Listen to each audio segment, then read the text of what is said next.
lidi, dneska to bude taky menší vlog a jsem tu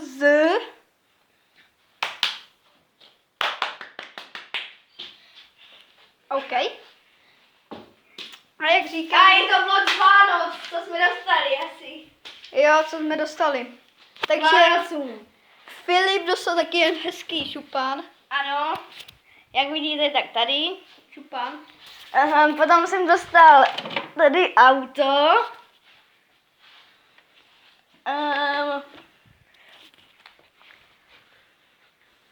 Potom jsem dostal i čokoládu.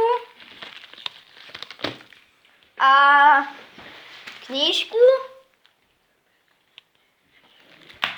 A určitě autovku. A tady fotku, kde jsem já. Vypadám úžasně. No a teď ten tok. Takže jako já jsem dostal tyto hezké dveře. A ne, fakt, dostal jsem dveře také do pokoje. Aha. Potom jsem dostal takovou MP3.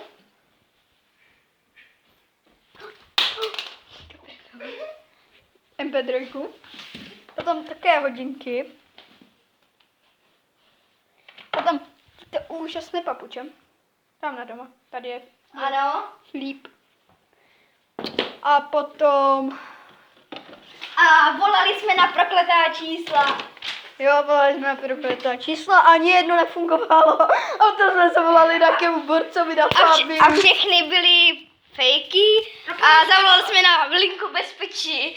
A zeptali jsme... borcovi na Fabiu. A borcovi na Fabiu. Konec. Ne?